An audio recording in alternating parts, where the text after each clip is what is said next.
Meus amores, o meu convidado de hoje, ele tem 62 anos, ele é deputado federal pelo Rio de Janeiro e ele é candidato à presidência da República. Eu vou conversar agora com o senhor Jair Messias Bolsonaro e vamos falar de política, obviamente. Meu amor, obrigado, viu? Eu jamais, Antônia, esperava chegar a um momento como esse, eu falar em política. Eu nasci para ser militar. Você nasceu para ser militar? Fiquei 17 anos no Exército Brasileiro e as circunstâncias me levaram para esse outro lado da vida, né? E hoje eu com essa idade, você pode ver, tu lembra quando você tinha 20 anos? Você tinha eu lembro, sou muito melhor agora. Você tinha uma coisa na cabeça, né? Sim. Não me precisa responder, não. Você deve estar próximo dos 40, você tem outra coisa na cabeça. Imagine... Você já está querendo meu voto, é imagine isso mesmo? Com 60. A gente muda, a gente amadurece, aperfeiçoa e chega um momento que você tem que decidir. O que a gente pode fazer pelo seu país, pelo ser humano e pelo próximo, do fundo do coração. Sim. Então, eu entendo muito pouco de política. Não tive tempo de estudar mais profundamente o senhor Jair Bolsonaro, porque quando o Flávio... Muito obrigado, Flávio. Dedé Galvão, preciso agradecer ao Dedé Galvão também, que unimos forças com amigos em comum para que esse bate-papo acontecesse agora. O que eu sei, eu, Antônia, e o que eu leio... primeira vez que estou com o senhor, é que assim, Jair Bolsonaro, quem é? Ele é um cara odiado, eu vou lhe dizer aqui o que a Antônia lê a respeito, né? Ele é um cara odiado porque ele é visto como um cara racista, homofóbico, que apoia a ditadura militar, um cara machista. Se isso procede, e se o senhor não mudar essas pessoas, que são muitas, né? Juntando todas essas pessoas, os gays, os negros, as feministas, se essas pessoas resolverem não votar no Jair Bolsonaro, isso reflete diretamente nas urnas. O que o senhor tem para me dizer a respeito disso? São rótulos, todos eles eu explico claramente aqui, e isso é uma tentativa da esquerda me afastar do eleitorado. Não tem conseguido, tanto é que eu estou em segundo lugar nas pesquisas, na ordem de 21%, e quem diz que está comigo não me deixa. E eu desfaço todos esses rótulos, né? E praticamente desfeitos todos eles. E no momento, o que a esquerda e parte dessa grande mídia nossa tenta me rotular de extrema direita e populista. Sim. Como é que eu posso ser populista, por exemplo, se eu critico a política desarmamentista no Brasil? A questão de racismo, eu sou contra cotas, nós somos iguais. Seria justo, você olhando para minha cara, a minha filha ser cotista? Não, né? Na lei, não. Mas o meu sogro é o Paulo Negão. Eu não vejo distinção de cores. Onde eu entrei nessa briga aí? De raça. Foi a questão de um programa do CQC, Marcelo Tais, um elemento sem caráter, que resolve editar o programa. Bota a Preta Gil fazer perguntas para mim no laptop e a resposta é invertida. E daí deu aquela confusão toda. Fui acusado de racista e o Supremo Tribunal Federal arquivou o processo. Ponto final. E o senhor já declarou isso em outros lugares, que o senhor não tinha feito essa declaração racista? Mas nunca. A minha resposta foi em função caso o seu filho se relacionasse com gay e não com negra. Isso já está desfeito, basicamente. A própria internet, que muitos criticam, eu elogio. Eu sou a pessoa, por vezes, mais atacada na internet, mas eu defendo incondicionalmente a liberdade total na internet. Essa frase que a gente vê, prefiro ter um filho morto em todos os veículos, prefiro ter um filho morto do que descobrir que ele é gay. Olha só, isso daí é chumbo trocado. Quando eu estava discutindo a questão do tal do kit gay. Não é admissível, nem a maioria dos homossexuais aceitam isso daí, que criança a partir de 6 anos de idade tem acesso a material para combater a homofobia, mas que, na verdade, estimula o sexo. Homo e hétero.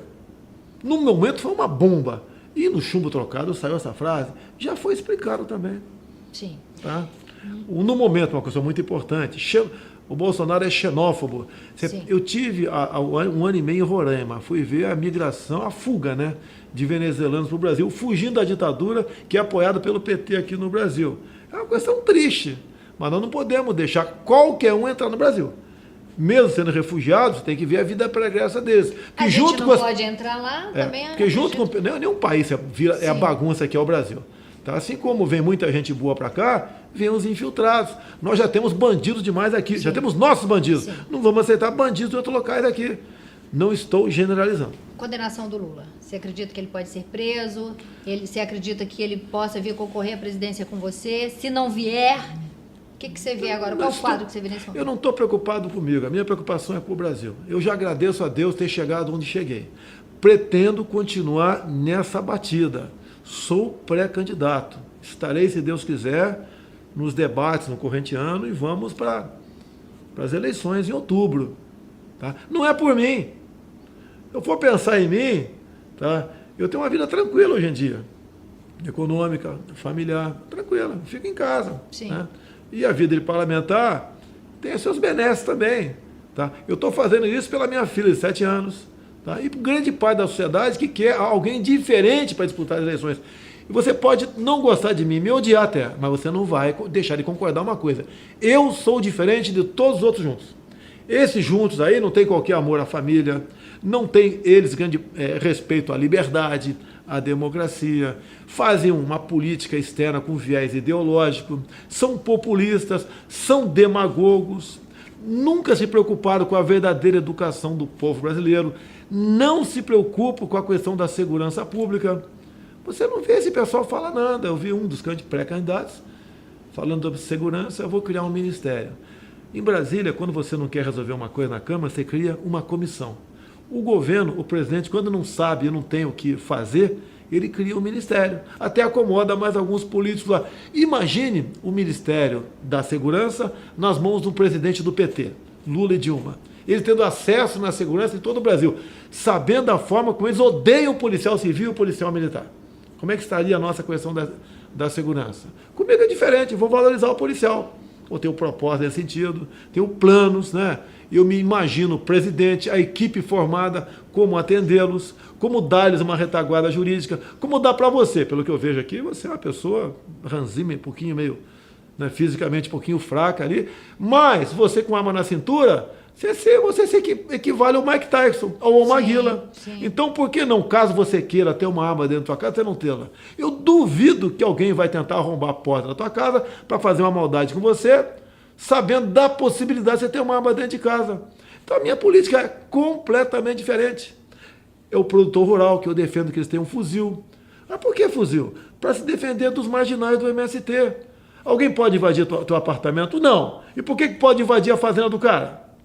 São bandidos, são marginais. Nós temos que tipificar essas ações do MST como terrorismo, e ponto final.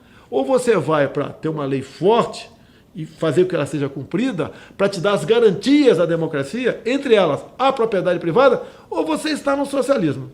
Sim. Então, o senhor é a favor da legalização das armas e que o senhor acredita que vai diminuir a violência? Não há a menor dúvida. Tá.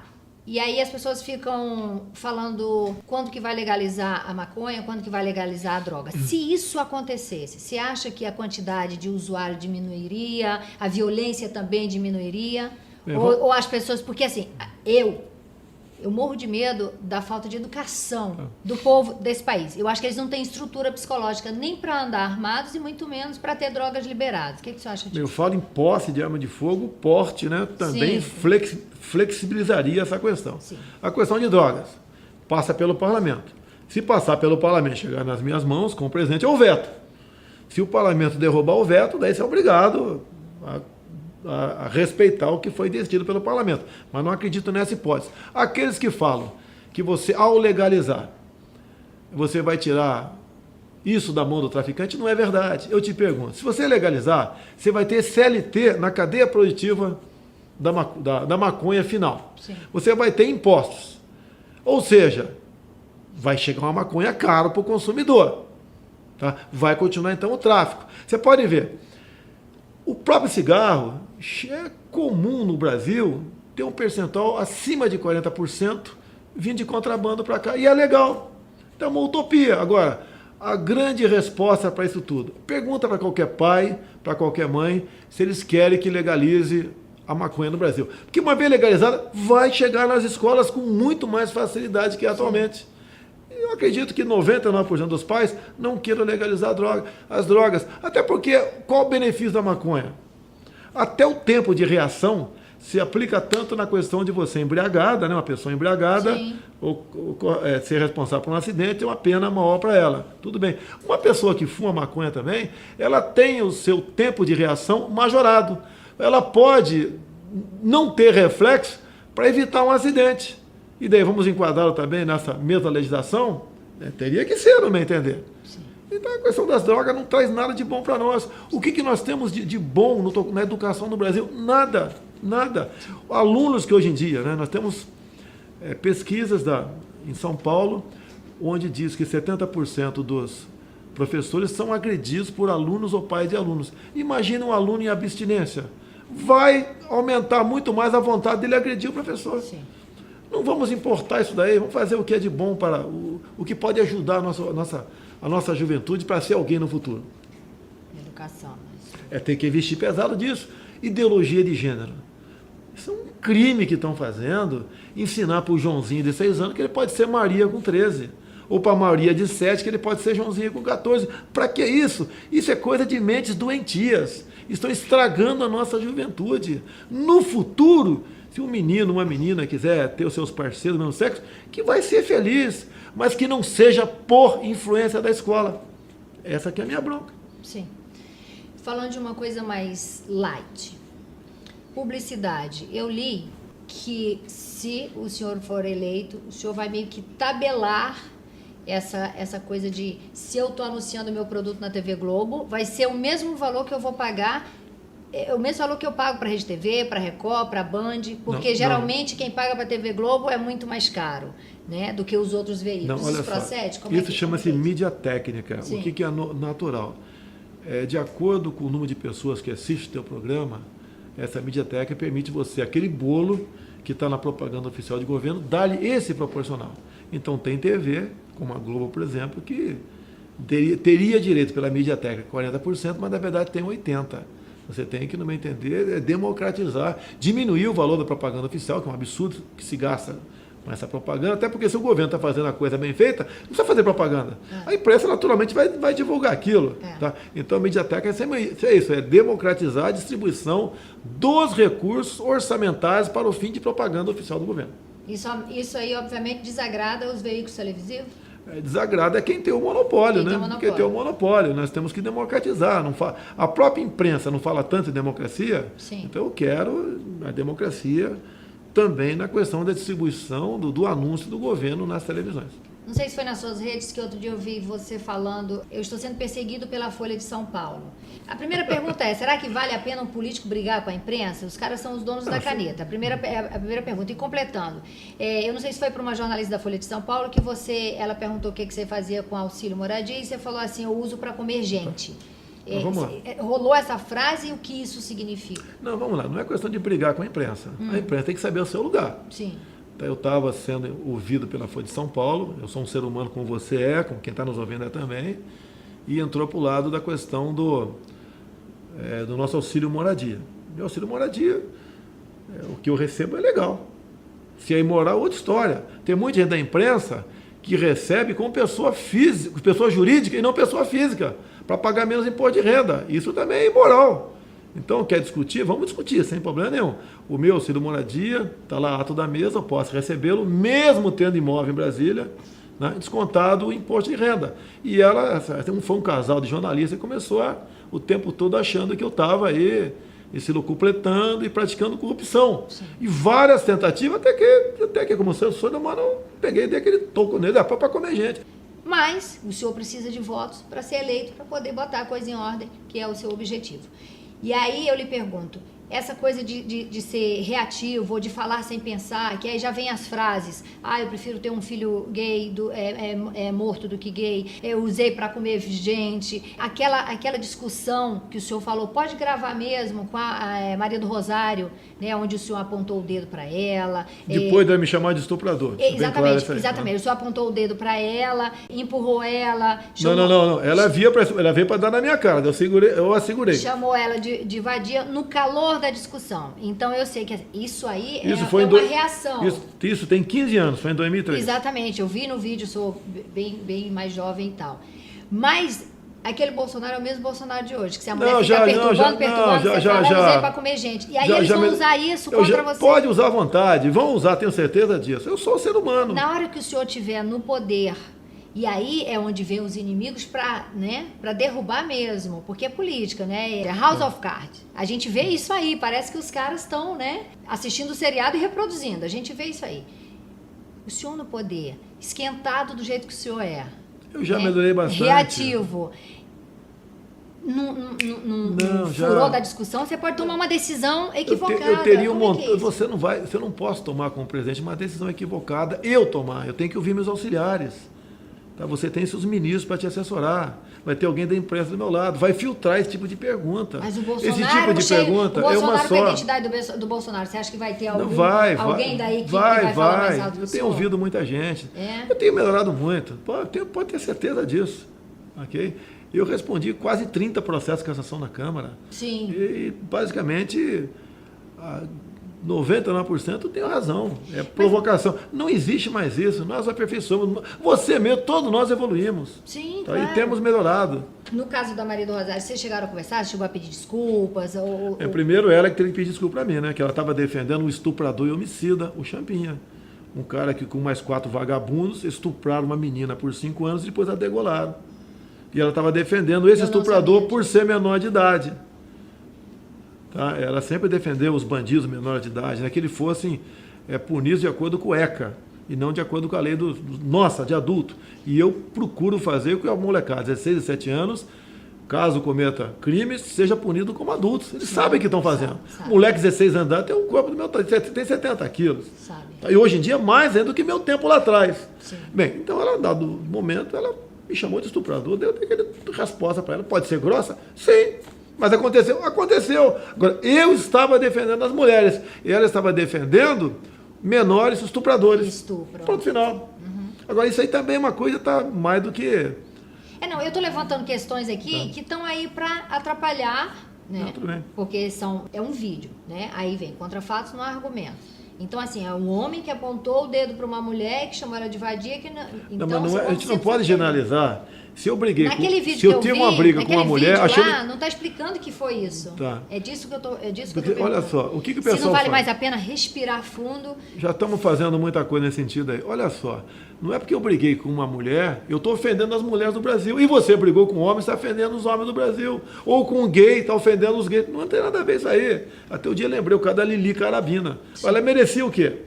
Um tiro nos cornos, porque ela era bandida, assaltava, atirava, matava, ok? E agora, só porque é mulher, você não pode atirar nela, mesmo ela com a carabina nas mãos? Então a esquerda conduz muito bem essa questão, está ofendendo as mulheres. Não tem nada a ver. Eu estou querendo que os menores de idade sejam presos. Eu quero desde que eles cometam crimes. O objetivo da prisão é você também inibir. Você, como mulher, você respeita o que você teme. Se você não teme a nada, você comete um montão de absurdos. A prisão é algo para mostrar para você, olha, o pessoal fala muito de prisão no Brasil, que é a antessala do inferno. E é mesmo. Eu costumo dizer, você não quer ir para lá? Só não fazer besteira. Só quem faz muita besteira vai para lá. E direitos humanos. Você falou, direitos humanos nesse país só serve para bandido. Eu já vi várias situações que eu sou obrigada a concordar. O que o senhor mudaria nesse sentido?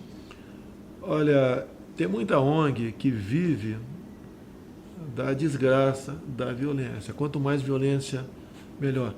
Não sei se você lembra o caso do João Hélio, um garoto que foi arrastado pelo carro, tem uns 10 anos mais ou menos. Um dos que fez aquela barbaridade era menor de idade. Sim. Uma ONG colocou esse moleque, sabe onde? Na Suíça. Sim. Dizendo que estava sendo ameaçado aqui no Brasil. Pergunta-se essa ONG foi saber como se sentiam os pais do João Hélio. Então tem que tirar dinheiro dessas ONG, não dá dinheiro para eles. Tem ONG que presta excelente trabalho, aí é outra história. É igual quando entra na Lei Rouanet. Tá? Tem artista, aquele que está começando a carreira, ok? É um artista nato, da nossa gente. Você pode dar Nunca consegui R$1 pela Lei Rouanet. Agora, muito figurão consegue aí 10, 15, 20 milhões de reais. Sim. Isso é um abuso, é um absurdo. Você tem que mudar isso daí. Concordo. Então, direitos humanos é a mesma coisa. Sim. Falando de outra acusação contra o senhor, que é enriquecimento com a política. Que aí, assim, foi o que eu li. lá, né? Segundo dados ele quase no trânsito agora, viu, Flávio, do TSE, que não dá para vir aqui falar amenidades com Bolsonaro, candidato a presidente da República. Então, assim, me corrija nos números. Em 89, o senhor se candidatou? 89? 88 fui candidato pela primeira 88. vez. Eu já estou com 30 anos na política, já tinha 17 de exército. 88. E já tinha... então, já tem uma vida... Sim, mas de 88 para 2008, Tá. aí quando o senhor entrou, o senhor declarou um Fiat Panorama e dois terrenos, né, em Resende, avaliado em R$10.000. Aí passaram-se 19 anos até 2008, e aí o senhor declara um patrimônio de R$1 milhão. O senhor não fez dinheiro, né? Porque 19 anos fazer R$1 milhão é muito pouco, né? Para quem trabalha muito. Ok. Mas de 2008 para cá, né? Aí o senhor declarou R$15 milhões. Segundo lá o que eu li. O senhor vai me corrigir. Eu não declarei 15 milhões. A Folha falou que a minha família são quatro homens, né?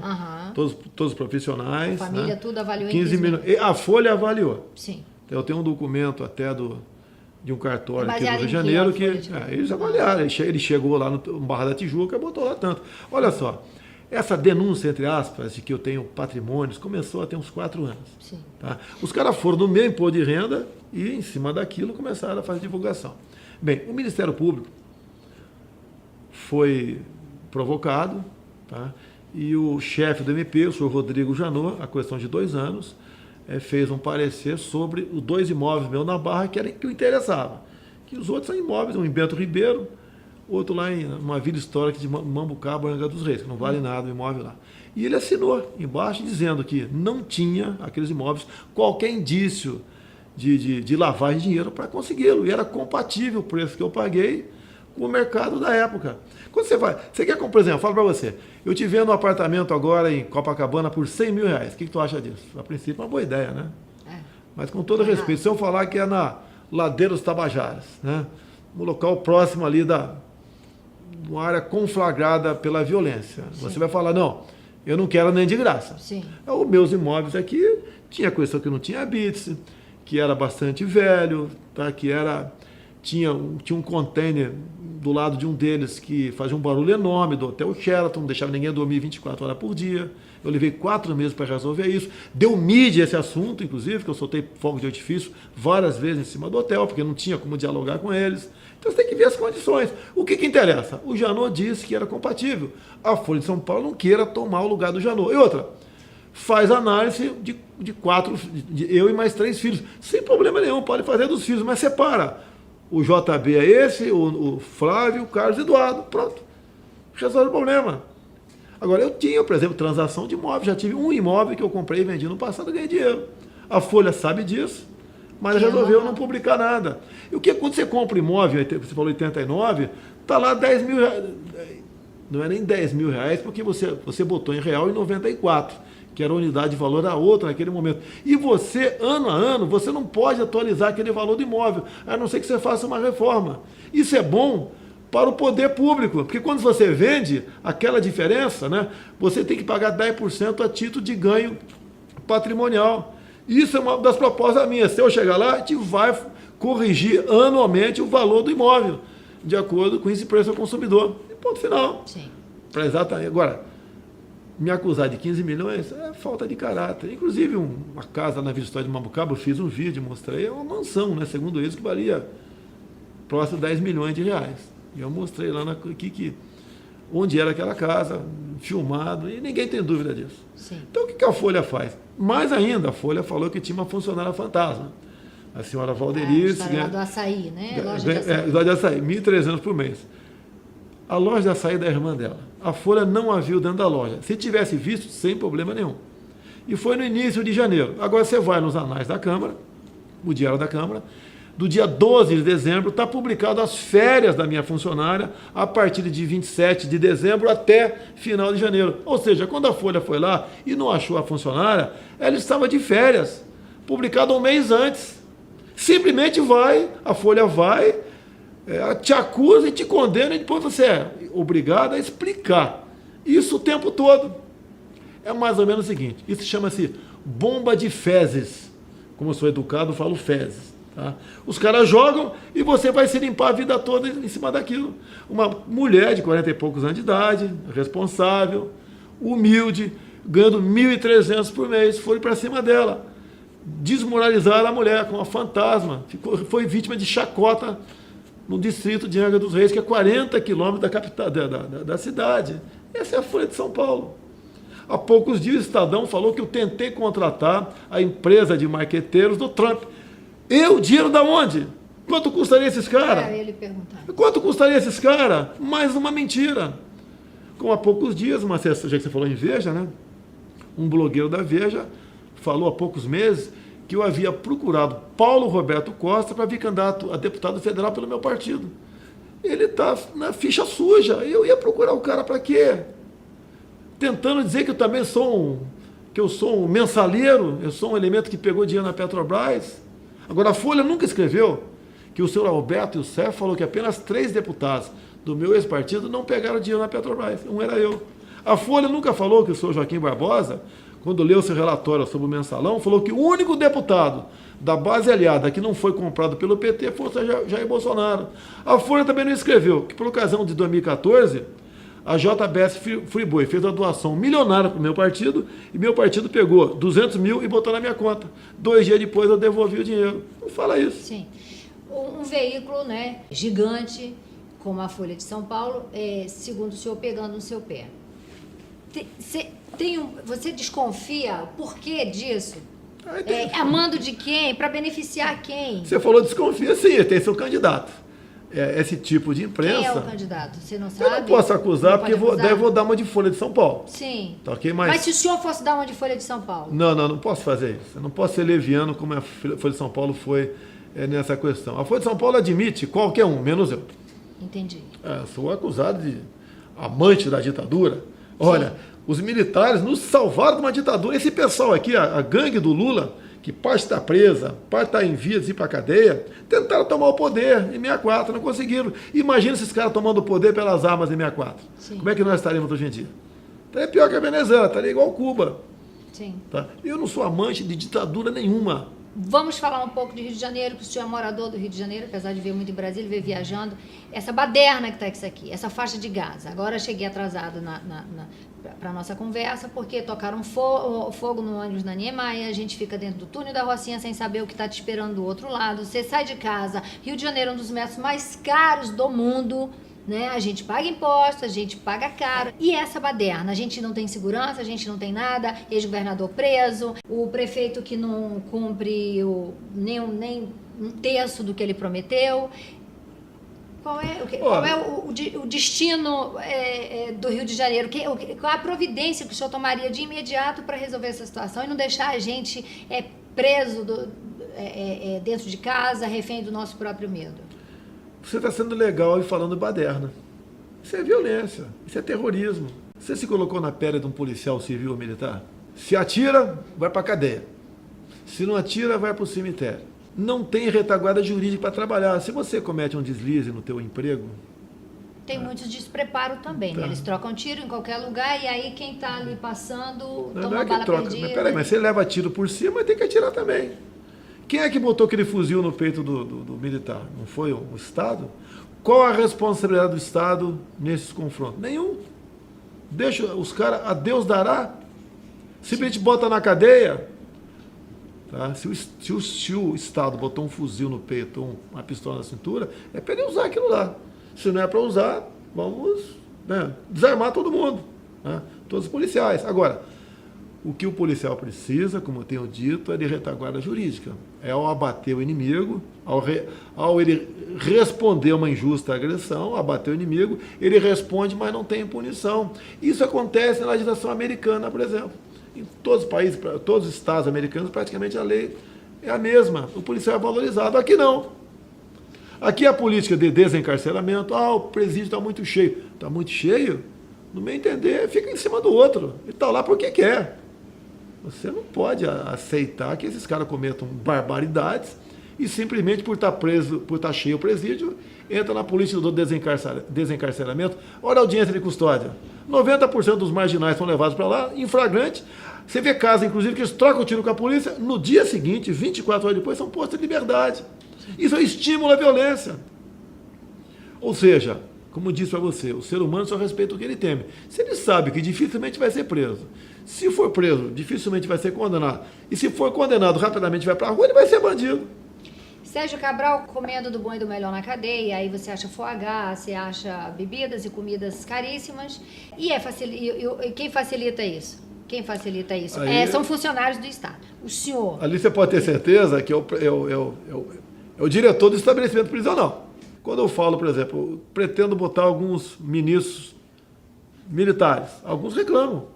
Mas peraí, Dilma e Lula botaram corruptos e terroristas, ninguém falava nada.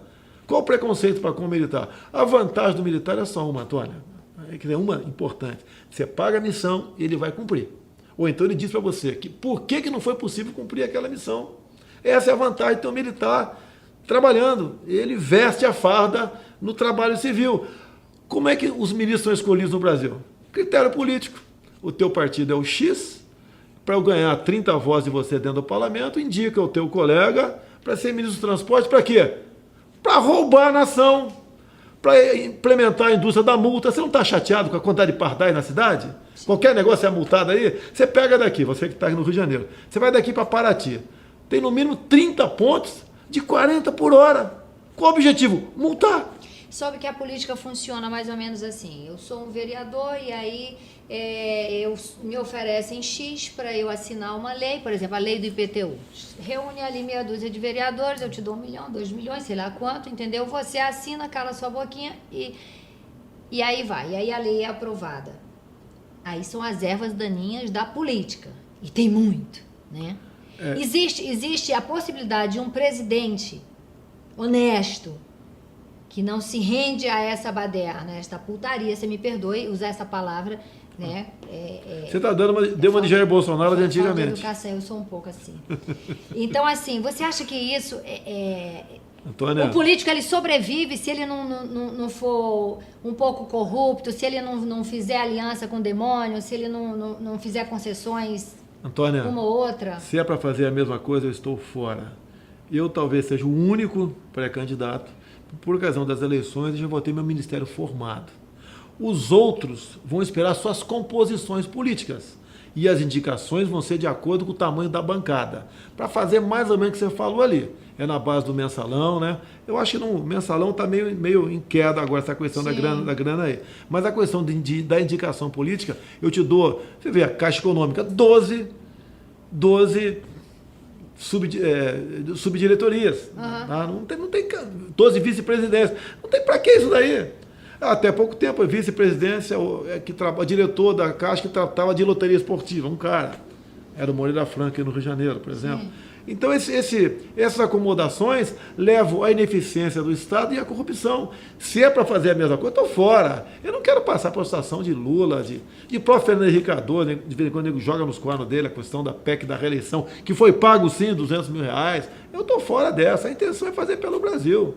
Pode até um dia pensar em caçar meu mandato, mas não vai ser por omissão nem por corrupção. Ou você muda isso ou não tem como. O meu sonho, por exemplo, eu já tenho uma pessoa pré-indicada, né? Ministro da Fazenda, que vai ser do planejamento também, que vai juntar os ministérios. Vai ter uns 15 ministérios no máximo. Assim como pretendo o transporte, ter um oficial general, que já tem em vista ele, de engenharia, que conhece tudo sobre infraestrutura no Brasil.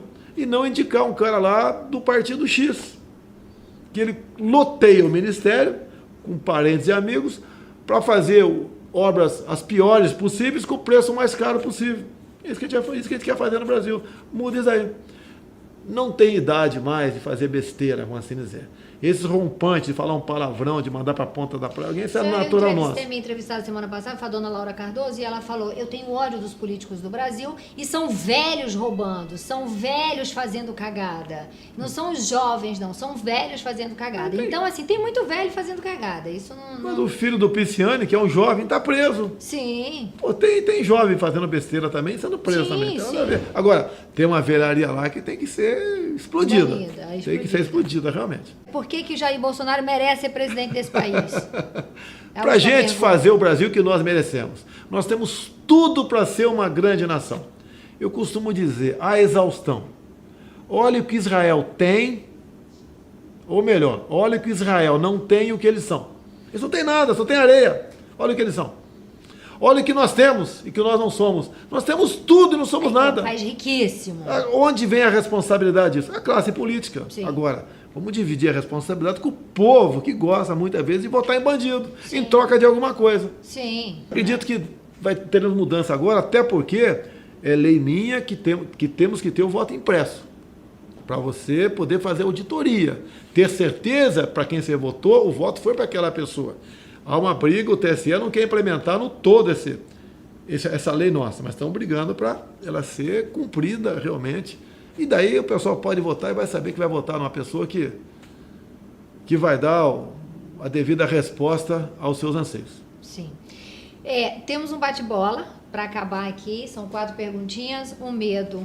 Jair Bolsonaro tem medo de alguma coisa? Não, a idade que eu já estou aqui, eu não tenho medo de mais nada, não. Muita gente fala para tomar cuidado. Todo mundo fala. Eu gostaria de viver um pouco mais para dar um. Eu queria ver minha filha de 7 anos crescer, né? Depois de 4 homens, ver uma menina, vê-la crescer. Mas não posso ter medo. Hoje em dia, quando vou no aeroporto, né? A última que eu fui foi em Manaus.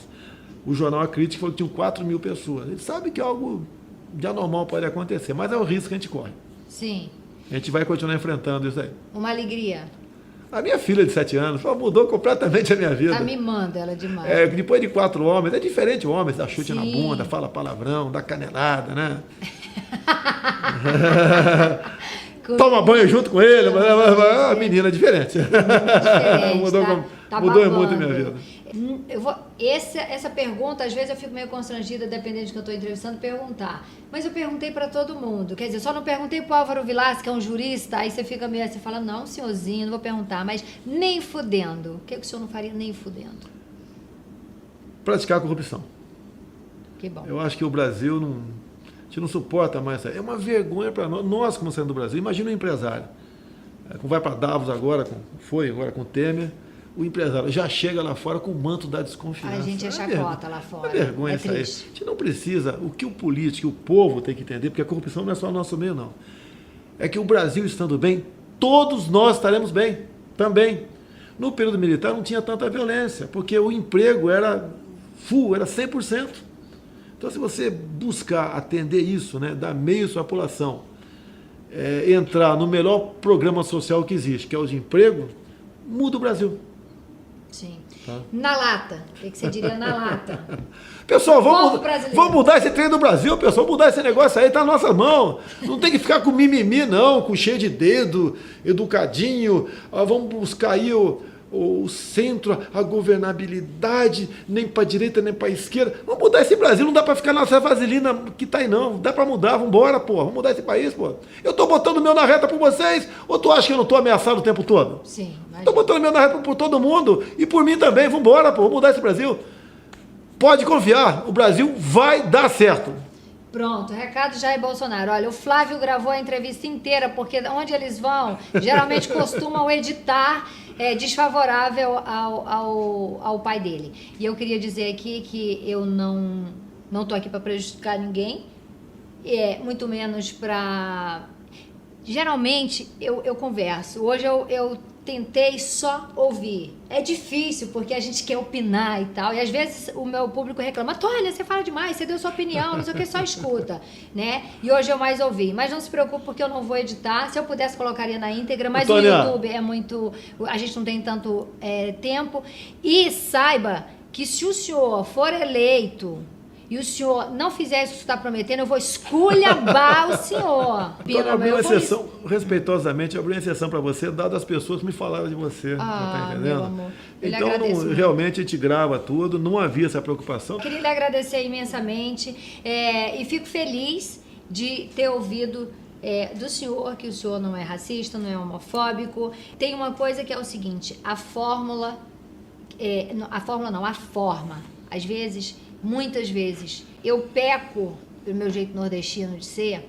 Tu é Caba da Peste? Sou Caba da Peste, arretada. Eu sou do sertão do Piauí. Tá, então eu perco pela minha forma, né? Porque a minha mãe, quando desacatada por quem quer que fosse, ali lá dentro pegava a espingarda e ela expulsava. Você sabe de onde é meu sogro? É de Crateús. Crateús. Olha onde eu fui amarrar meu bode. Onde foi amarrar meu bode, meu burro. Então, assim, eu já pequei muito pela forma, não pelo conteúdo. Eu acho que isso vem acontecendo muito, de repente, com o senhor, por esses rompantes, essas coisas de ser reativo. E aí um conselho que todo mundo me dá, Antônia, seja menos reativo, respira fundo. Você perde a tua originalidade. Eu com idade, você tem idade de ser sua filha? 43 anos? Tenho, né? Poderia ser. Com idade de ser sua filha, eu lhe peço. Com 36. Seja menos reativo, né? Que eu acho que de repente ajuda mais. E muito obrigado pela confiança, muito obrigada por fazer parte aqui do Na Lata. Viu? Tamo junto. Valeu. Gente, ó, se inscreva, curta, compartilhe, tá? Dê seu like, dê seu joinha e um beijo no coração de vocês.